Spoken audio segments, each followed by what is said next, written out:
Declan Rice ရဲ့လက်ထိဘောကိုပင်နတီအဖြစ်မသတ်မှတ်ပေးလို့ပေါက်ကွဲနေတဲ့ Rossinier အာဆနယ်အသင်းကအိမ်ကွင်း Emirates မှာ Chelsea အသင်းကို2ဂိုး1ဂိုးနဲ့အနိုင်ယူပြီးတော့ Man City နဲ့ရမှတ်ကွာဟချက်9မှတ်အသာကိုပြန်ထိန်းနိုင်ခဲ့ပါတယ်။တစ်ဖက်မှာတော့ Chelsea အတွက်ထိပ်ဆုံး4သင်းနဲ့ဝင်ဖို့မျှော်လင့်ချက်တွေဝေဝါးသွားခဲ့ရပါတယ်။အဲဒီအတွက်လည်းပွဲအပြီးမှာ Chelsea နီးပြ Leon Rossinier ကအာဆနယ်ကွင်းလေလူ Declan Rice ရဲ့လက်ထိဘောကပင်နတီပေးရမှာဖြစ်တယ်လို့ပေါက်ကွဲပြောဆိုသွားခဲ့ပါတယ်။ဒီပွဲဟာနှစ်သင်းအကြားတကယ်ကိုအကျိတ်နယ်ရှိခဲ့တဲ့ပွဲကောင်းတစ်ပွဲဖြစ်ခဲ့ပြီးတော့ထူးထူးခြားခြားအဖြစ်သွင်းကို3ဂိုးစလုံးကဒေါင်းကန်ဘော်ရီယာနေရခဲ့တာဖြစ်ပါတယ်။ William Saliba ရဲ့အဖွင့်ဂိုးကို Hincapié ရဲ့ကိုဂိုးကိုသွင်းမိမှုနဲ့ Chelsea ဘက်ကချိပနိုင်ခဲ့ပေမဲ့ဒုတိယပိုင်းမှာတော့Jurriën Timber ကအာဆနယ်အတွက်အနိုင်ကိုသွင်းပေးခဲ့ပါတယ်။ဒါပေမဲ့အကျိတ်နယ်ရှိခဲ့တဲ့ပွဲကောင်းပြီးအငင်းပွားပွဲရာဖြစ်ရတချို့လည်းရှိခဲ့ပါတယ်။အဲဒါကတော့ပထမပိုင်းပွဲကစားချိန်မှာ Reece James ကကန်တင်လိုက်တဲ့တောင်းကန်ဘောက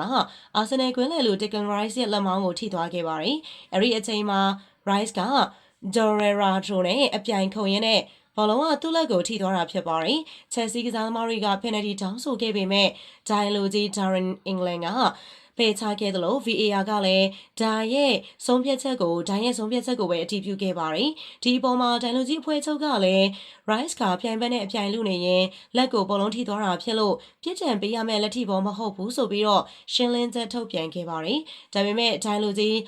Mark Clattenburg ကတော့ဒါဟာပင်နတီပေးရမှာလို့ယူဆနေပါတယ်။ Declan Rice ကဘောလုံးစီကိုသူ့လက်မောင်းကိုတိတိတတ်တာရွေးလိုက်တာပါ။ဒါကပင်နတီပေးသင့်ပါတယ်။အပတ်တိုင်းဒိုင်နီရဲ့ဆုံးဖြတ်ချက်ကမညီမညာဖြစ်နေတာကိုထပ်တွေ့ရပြန်ပါပြီဆိုတော့ Clattenburg ကဝေဖန်ခဲ့ပါတယ်။ Chelsea နီးပြ Rossinier ကလည်းဒီဖြစ်ပျက်ပေါ်မှာတယောပြုံးလေးနဲ့ဒါဟာကျွန်တော်တို့စီမှာပထမဆုံးအကြိမ်ဖြစ်တာမဟုတ်ပါဘူး။တခြားအသင်းတွေမှာတော့ဒီလိုမျိုးမဖြစ်ကြသလိုပါပဲ။ဒီလောက်ပဲပြောပါတော့မယ်ဆိုပြီးတော့ပောက်ကွဲခဲ့ပါတယ်။ Rossinier ကပင်နတီကိစ္စမှာမကျေနပ်ပေမဲ့သူ့အသင်းရဲ့အားနည်းချက်တွေကိုလည်းပွင့်ပွင့်လင်းလင်းဝန်ခံခဲ့ပါတယ်။ Chelsea ကဒီပွဲမှာဒေါင်းကန်ဘောကနေ2ဂိုးပေးခဲ့ရသလို Pedro Neto ကလည်းအနီကပ်ပြခံရလို့ဒီရာသီမှာ9ကြိမ်မြောက်အနီကပ်ပြခံရတဲ့မှတ်တမ်းစုကိုလည်းပိုင်ဆိုင်သွားခဲ့ပါတယ်။အဲဒီအတွက် Rossinier က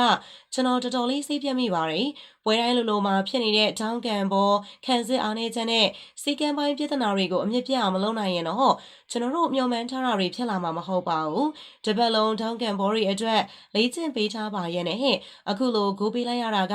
နေပြတယောက်အနေနဲ့တော်တော်လေးမျိုးသိမ်းရခက်ပါတယ်။ Pedro Neto ရဲ့အနီကပ်ကလည်းအရင်အတိုင်းဇလန်ဟောင်းကြီးပါပဲ။ကျွန်တော်တို့ဒိုးတက်ဖို့လိုနေတာကစီကံပိုင်းနဲ့ခံစစ်ပိုင်းမှာအရင်နီးပြ Enzo Maresca ကိုလည်းကျွန်တော်လေးစားပါတယ်။သူအစွမ်းကုန်စူးစမ်းခဲ့တာကိုလည်းသိပါတယ်။ဒါပေမဲ့အရင်ကဖြစ်ပျက်ခဲ့တာတွေကိုကျွန်တော်မပြောချင်တော့ပါဘူး။အခုချိန်မှာကျွန်တော်မတွေးချင်တဲ့အလေးချင်ဟောင်းနေစီကိုအသင်းကပြန်ရောက်သွားသလိုဖြစ်နေပြီဆိုပြီးတော့ Rossinier ကပြောဆိုသွားခဲ့ပါတယ်။ဗီဒီယိုလေးအဆုံးထိလိုက်ပါကြည့်ရှုပေးတဲ့အတွက်အားလုံးကိုကျေးဇူးများတင်ပါတယ်ရှင်။